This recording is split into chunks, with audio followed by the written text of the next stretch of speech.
Hello दोस्तों।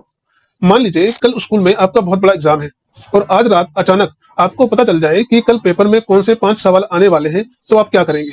जाहिर है आप रात भर उन 5 सवालों को रट लेंगे और कल क्लास में टॉप कर जाएंगे। इसे कहते हैं समय से पहले गुप्त जानकारी मिल जाना। आजकल देश में 50 बड़े सरकारी अफसरों यानी सीनियर आईएएस और आईपीएस अधिकारियों की एक जमीन डील को लेकर कुछ ऐसा ही विवाद चल रहा है। आज इस 3 मिनट की वीडियो में हम बिना किसी भारी भरकम शब्द के समझेंगे कि आखिर पूरा मामला क्या है और इसमें क्या सही है और क्या गलत।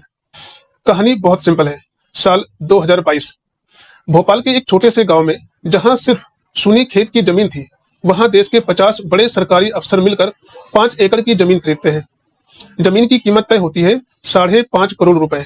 उस समय वहां कोई आता जाता नहीं था, लेकिन खेल इसके ठीक 16 महीने बाद शुरू होता है। सरकार घोषणा करती है कि वह भोपाल के ट्रैफिक को सुधारने के लिए 3200 करोड़ रुपए का एक बहुत बड़ा हाईवे बाईपास बनाने जा रही है। और सबसे मजेदार बात, यह हाईवे बिल्कुल उसी जमीन के पास से गुजरने वाला था जिसे इन अफसरों ने खरीदा था। अब आप खुद सोचिए, जैसे ही हाईवे की खबर आई, जो जमीन पहले कौड़ियों के भाव बिक रही थी, उसकी कीमत अचानक रॉकेट की तरह आसमान छूने लगी। जो जमीन पहले 82 रुपए स्क्वायर फीट थी, वह आज 3000 रुपए स्क्वायर फीट पार कर चुकी है। यानी महज 2 साल में जमीन की कीमत करीब 11 गुना बढ़ गई है।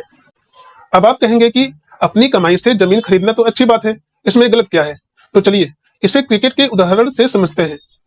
मैच में अंपायर का काम होता है निष्पक्ष रहना, लेकिन अगर अंपायर को पहले से पता हो कि अगली गेंद नो बॉल होने वाली है और वह मैच शुरू होने से पहले ही अपने किसी दोस्त से कह दे इस बॉल पर सट्टा लगा दो, तो क्या यह सही होगा? बिल्कुल नहीं। यहाँ भी सवाल यही उठ रहा है कि जो अफसर खुद सरकार की फाइलें बनाते हैं, जिन्हें पहले से पता होता है कि सरकार कहाँ हाईवे बनाने वाली है, क्या उन्हें इस सीक्रेट जानकारी का फायदा उठाकर आम जनता से पहले वहां जमीन खरीद ली? अगर ऐसा है तो यह उन गरीब किसानों के साथ धोखा है जिन्होंने अपनी जमीनें सस्ते में बेच दी। हालांकि कागजी तौर पर इन अफसरों ने कोई कानून नहीं तोड़ा है।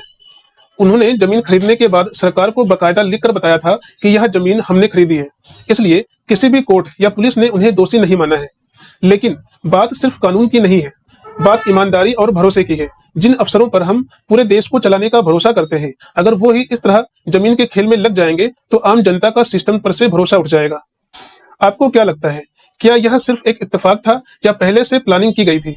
कमेंट में अपनी राय जरूर दें।